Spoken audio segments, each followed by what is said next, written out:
This is hairstyle number 8, part of a very special step-by-step collection of easy hairstyles. Let's have a look at how I created this feeling. Okay, this hairstyle is really easy. Look at this. The finished result is beautiful. This is a succession of twists. So we're going to start off. I'm going to divide the hair evenly right down the middle. There we go, left and right. Then I'm going to start on the very top and I'm going to slice out a section and I'm going to twist that going over. I slice out another section and I twist this one going under. So I twist one over, one under, one over, one under, each time alternating the twists.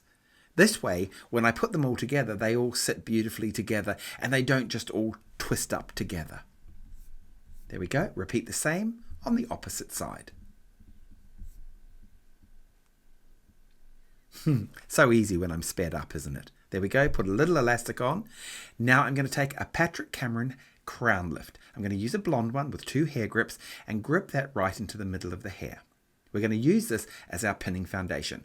Crisscross one side over to the other. So I'm pushing one side through the middle of the other, literally bringing them around like this.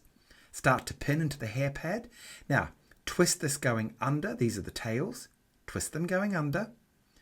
And then feed one through the other, like that. Like we did on the top pieces. Just feeding them through. Now just start to place this on top of the hair pad. And start pinning wherever you want. It's important to keep an eye on the shape that you're creating. And here's our beautiful look. I love this look. But I tell you what, let's have a look at what this would look like on a customer. Look at that. Such an easy idea for such a beautiful result.